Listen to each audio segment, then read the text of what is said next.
This is Jay Martin.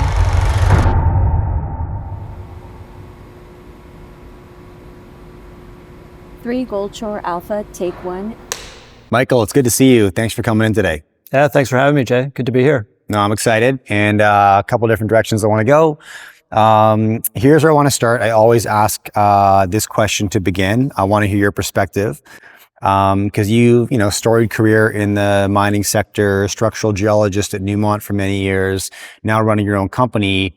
How would you describe the current climate for gold equities, gold investors right now? I mean, you're talking to investors all the time. So how would you gauge the sentiment right now?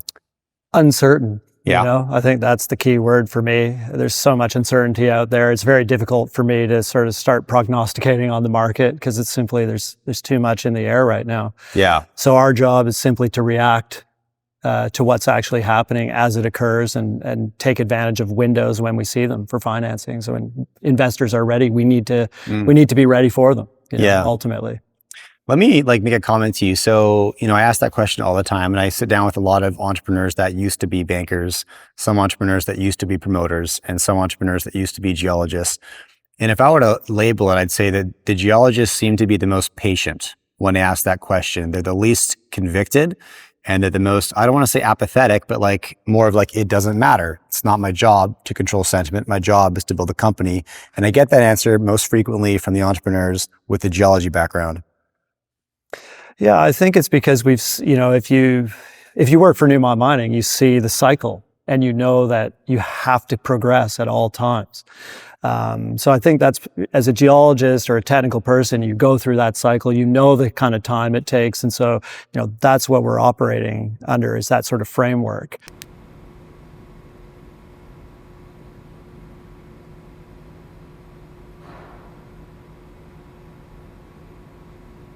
As I said, on the market side as an entrepreneur, I mean, you need to get your timing right. And so you need to be in front of it.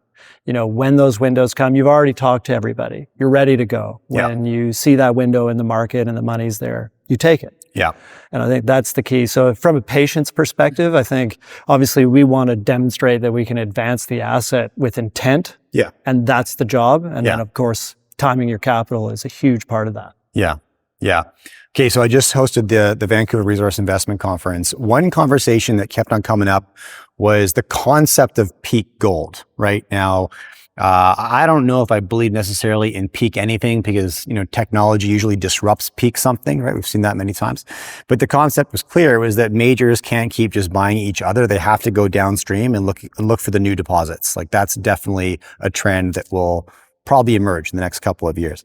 Okay, so following that thread, I want to walk into Goldshore, walk us through the conception of this company, where you guys are at and what you're doing. And then I'm going to pull on some threads from there, Michael. Sure. I mean, Goldshore is a large-scale asset just to the west of Thunder Bay by about 110 clicks off of the Trans-Canada. We got 6 million ounces in a single conceptual open pit. They're, roughly 1.1 to 1.2 grams between inferred and indicated categories. And then there's a satellite deposit about 13K away with roughly 600,000 ounces. That sort of makes up the resource base. The interesting thing about the Moss deposit is it's kind of new in a way. A lot of assets have been around for a long time. They're static. They've been drilled out. They've been recycled. They've been recycled. Maybe there's been some historical issues associated with the development of them. In this case, the Moss deposit came out of West Dome in 2021, and it had roughly a 3 million ounce resource when it came out. 17 months of drilling by Goldshore, about 78,000 meters, and here we are at 6.7 million ounces. Double the resource. Double the resource. And that growth trajectory for me isn't done.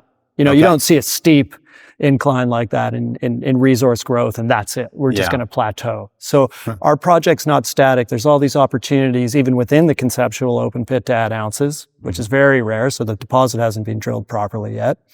And then there's the sort of the blue sky potential around it. This was a real surprise to me. I mean, usually you get into a deposit of scale and it's been explored thoroughly in the region. And in this case, some of the basics haven't been done. Why is that? Why is that? I think it was just, West Dome were the first to consolidate it all, that whole land package. And so it used to be one junior would have part of it, the other junior would have the other. And so it was difficult to really make it all happen. Sure. Okay. So lack of information. Lack of information, and Wesdome consolidates, and we're really taking advantage of that at the end of the day. Okay. Yeah. And then walk me through the transaction with Wesdome, and why did they take their hands off of it? Yeah, it's a good question. I mean, I think, they were really focused on high grade underground mining. And so this is a departure from that style of production for them. Obviously I wasn't around at the time. I took the CEO role here in May of 2024. But that would be my assumption. It just didn't fit with what their mandate was. They saw a good deal for it to get spun out into Goldshore, and, they took it. Yeah. Okay. So drill program currently underway. Yep. Right. Walk me through the scope of it. What are you doing? Yeah, it's a 15,000 meter program, and it's all within the conceptual open pit. And one of the things that we're doing here with that is to try and add ounces in the top 150 meters, right? Trying to add ounces in the top 150 meters. Okay. That's right. Yeah. So that speaks to the fact that it hasn't been drilled properly yet. Yeah. Right. And so we've got to do that job. Why are we doing that? Well, we've got G Mining currently conducting a PEA for us, right? And it's done prior to any of this drilling. So, okay. Because I knew there's a PEA due. Yeah. Yeah. So we have a PEA due from G Mining towards the very end of March. It's going to be solid, but we wanted to give guidance early to our investors. Look, this is what it really is. Here's a guidance on CapEx. Let's get it into reality. Here's the production profile. Here's the average grade. People can make informed decisions. Like, in our opinion, it's going to be solid, right? But what we see quite often in this industry, sadly, is you go from a PEA to a pre-feas, economic performance drops off. Maybe CapEx wasn't estimated correctly. Yep. We're trying to just take an approach of being the realist, upfront with everybody, being very transparent.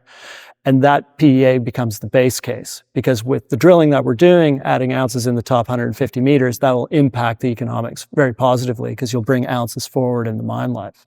Right. Okay. So that's why I put the PEA out now and continue the drill program, even though those results will not be included. That's right. Okay. That's right. So our job is to be conservative right now. Yeah. And demonstrate, hey, in a conservative mindset, this thing's going to work. Yeah. Now we can add to it. And that'll be the beauty. So, our goal will be to, at a minimum, maintain economic performance, but I would hope that we could improve upon it. Yeah. And by using G Mining, who did the feasibility study at Greenstone, Equinox's mine, we have real cost estimates. We know what it's going to be. So we'll give proper guidance, and people can be like, yeah, no, that's totally fair. So by playing the base case scenario and being able to add to it, we want to kind of be a little bit different, differentiate ourselves a little bit, and improve as we go. Yeah. Okay. So then the majority of this 15,000 meter drill program, is that like infill drilling? You're trying to learn more about the deposit? Are you stepping out, or what's the? It's amazing. So as I said, some of the things that we're doing is just mineralizations being hit at depth, but never drilled near surface. That's in the really top 150 meters. Yeah, it's like the low-hanging fruit. It's as low-hanging fruit as it gets. So of course you want to go and get those ounces into the next economic study. Yeah. So we're really converting waste to ore in this program, reducing the strip ratio, and demonstrating that it's going to be better than what the PEA puts out. Okay. Interesting. So in terms of news flow, prospective shareholders looking at the story, drill results probably is what they should look forward to? Yeah. So we just put out news here last Friday. We hit 79 meters of 1.28 grams per ton in the top 150 meters. We made some shear zones that we knew about wider. They were higher grade than the resource model. We extended shear zones from depth towards surface. It worked perfectly. So that theme was just going to continue in the next series of news releases coming into the PEA. Yeah. That gets released. And then, of course, you've got sort of the blue sky potential. One of the things, again, that kind of surprised me about this area, and the Moss deposit in particular, was some of the basic exploration steps had never been done. So we have all these mineralized structures that we know about right adjacent to the deposit that have never been explored. No geochemical survey, no geophysical survey. So let's go do that work. These are the satellite deposits, the sort of optionality plays. Yeah, I mean, look, we want to do this work because we want to know, is this going to be bigger than 10 million ounces? Is there a million ounce pod at 2 grams per ton out there that's going to be highly accretive? Or is there some high grade veins that we don't know about? Nobody's done that work. So let's go do that. And again, sort of show that this can be, evolve into a district scale play. Okay. And cash position right now around like 16, 17. So this program's funded. Yep. Yeah. We're fully funded through the PEA, through the drill program. We've got our environmental work ongoing. So we're fully funded for now. And you touched on this, but I just want to, so, these drill programs are really like the process of answering the unanswered questions, getting more intelligence, and then deciding what to do next based off of that, right? And so how much of what you're learning right now is influencing, and what are you deciding, and what's the direction you're going to be pushed? Well, I think it's just two prongs, right? I mean, inside the deposit, our job is to make the economic performance better. And that's very simply, that's it. Add ounces. So let's just add ounces early in the mine life. Now, we know we can extend it at depth. The southwest end of the deposit, hasn't been drilled to the same depth as the rest of the deposit. So sure, we could add a bunch of ounces at depth. Yeah. But that's not going to necessarily impact the economic performance early, because it's all about your first years of mine life. How fast do you pay it back? What kind of grades are getting into the mill? And that's what we're trying to maximize right now. Okay. Now, the other portion of the technical program is, can we find something new? Yeah. And so if you talk to Pete Flindell, who's our VPX, also ex-Newmont, he's super keen to get after it, because he really thinks that it's going to be much, much bigger. As a CEO, of course, you got to be a little bit careful about what you say in terms of your arm waving, but do I believe there's discovery potential right adjacent to the deposit? 100%. Work's never been done. And in my experience, it's very rare do you get a 6 million ounce deposit that just sits there by itself. Right. Usually there's a satellite somewhere or another. Okay. And that's the job that we have right now. Yeah. Let's go find that thing and really know what we're dealing with as a company. Yeah. All right. So like 6.5 million ounces right now, thereabouts? Yeah, thereabouts. Yeah, 1.5 is indicated, right? Yep. 4.5-ish inferred, yeah? Yep. Thereabouts. Okay, we're going to continue this drill program, 15,000 meters, cashed up for it.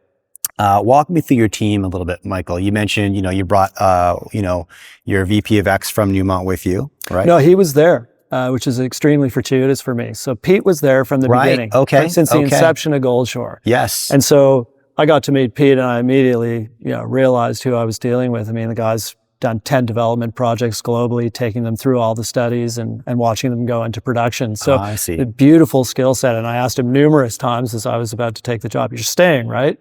And fortuitously he is. So we're just in very solid hands from that perspective. Okay. I'm much more of a growth geo, so our skill sets complement one another in that regard. Okay. And then the team itself in Thunder Bay is just, top rate. Our exploration manager, was there at Rainy River the whole way through. So it's just, again, we've got a team that's been there and done it many times. Mm-hmm. I really like the external team we put together. Obviously, having G Mining coming in and doing your PEA, we all know of their reputation. We know of the work that they do, the quality work that they do. And then on the permitting side of things, we brought in 180 Consulting to help us sort of lead our external permitting team. And, that's not something we ignore. It's not just a lip service for us. Everybody talks about permitting, but at the end of the day, you have to put the time in, the money, the effort, evolve your relationships with the First Nations, make sure all your environmental work's done, understand, how to navigate through the regulatory process. And our job right now is to kind of compress the timeframes as best we can without being reckless. And that's why we've engaged with 180. You mean answer those questions as quickly as possible? Exactly. When you enter the permitting process, there's always there's elements of uncertainty. Definitely. Right? So you have to pick the 2 or 3 things that are the most important to your project. Like, what are stakeholders really, interested in making sure it goes well? And so that's the purpose of 180, and for me, if I look at, the next 24 months as an example, what would be a great outcome for Yeah, Goldshore? please. Yeah. We want to, move forward, move towards IBA negotiations with the two. Move towards what? The IBA negotiations with the First Nations. Yeah. We want to have all of our environmental work complete. Okay. And we want the drill out done. So we can move. Oh yeah. Okay. So we can move into pre-feasibility. Yeah. And the permitting process at the same time, roughly, 2 years. 2 years out. Yeah, it's ambitious. I think it can be done. Yeah. Obviously, capital will be a big part of that. You feel like you have the capital group support to get there? Well, certainly from our, we have a strategic shareholder that's just opened up all sorts of doors for us. So. SAF Group individuals came in. Brian Pace Braga in particular came into the story in November of 2023. 3, and there was a management change associated with that investment, and here I am. But at the end of the day, to have that strategic support to open up networks within the capital markets, I think that's another really important differentiator for a junior. And I'm very thankful that Brian's supportive as he is, and that he came into the story, and realistically, that was a huge reason to take the job, because I knew that support would be there. It's so vital. We hosted a panel on this, on cash being the most important resource in the resource business at my show. And, it was kind of hotly debated. And, I get it, it was cash, no people is first. And I actually agree with that, right? But where we landed was that cash is the most undervalued resource in the resource business, which kind of speaks to what you just shared. Yeah, I mean, if you don't have access to capital, it doesn't matter how good your project is. Right. It just languishes, and your investors, not going to see any return on it. So, again, for me, you need to differentiate yourself, and that is a key piece of differentiation. 100%. Strategic investor. Absolutely. To me, that was mission critical to accept the job. And then, other differentiations for us will be, we're off the highway, off the Trans-Canada Highway. Yes. Beautiful. We've got high grades early in the mine life. There'll be a great starter pit. Perfect. Okay. We're just trying to build the case why this is different, why it can work. And I think, all the elements are there for us to succeed over the next 24 months to get to that goal. That goal being, pre-fees, 24 months. These are the goals, right? Ambitious, but this is what you're hunting down, right? Yeah, that's right. Pre-fees, 24 months out, environmental assessments done, community not the environmental assessment, but the environmental work to enter the permitting process. Yes, okay. Thank you for clarification. Yeah, community negotiations underway or complete, 24 months down the road. PEA, Q1 2025 in like 2 months. Yep, right? More or less, That's right the around goal. there. Right, and have the deposit fully better understood, right? Yeah, just really what its potential can be. I mean, anytime you can add ounces into the first few years of production, I mean, that's just going to make a massive impact on its performance. Yeah. Right. And so we have that low hanging fruit. Of course, we got to go take advantage of it. I think the bigger question for Goldshore in some ways is, I think we can get through the studies. I know we can get through the studies. I know that we're going to have a solid asset. Like I say, it can be a top 10 producing gold mine in Canada, but it's the unknowns. What happens with that exploration? Like, do we go over 10 million ounces? Like, that's where this story as a development story is beautiful, because you have this wonderful exploration potential that can change the game. Yeah. Once and I really believe that we can have that success. We just have to do the work. And that's what we're currently doing, right? So it'll be great. 2025 is going to be a really exciting year for us. First economic study, good drill results inside the pit, new targets to be drilled. Let's get after a discovery, hopefully towards the end of 2025. I think Goldshore is going to be pretty attractive and well positioned for producers to take a hard look at. I love the aggressive goals. I love the aggressive timeline, and that you're moving fast, and that means lots of news flow for investors to grab onto. Yep. And, it appears you have the cash to execute on that aggressive timeline right now. Yep, we do. And you have the capital connections and partnerships to dip back in if you need to. That's right. Yeah. Okay. Yeah, generally speaking, I mean, I just feel very positive about the direction of Goldshore. We've got the right team of people. We've got a great asset. It's the doability factor of it for me is so great. I mean, again, I can't, when I first flew into Thunder Bay on my first trip to the asset, you fly in, you get picked up in a pickup truck, you grab a coffee, you're still drinking the coffee when you arrive on site. Right. I was like, it's amazing. I've worked in 42 countries. I think that is the best I've ever seen. Right. It impressed me in that regard. And I think it speaks to the fact that eventually that will be built. Okay. Yeah. Okay. Lots to look forward to. Michael, I appreciate you coming in today. I'm looking forward to that news flow, and look forward to doing this again. We have some more to talk about. Yeah, well, thanks for having me, and looking forward to keeping everybody abreast of what we're doing.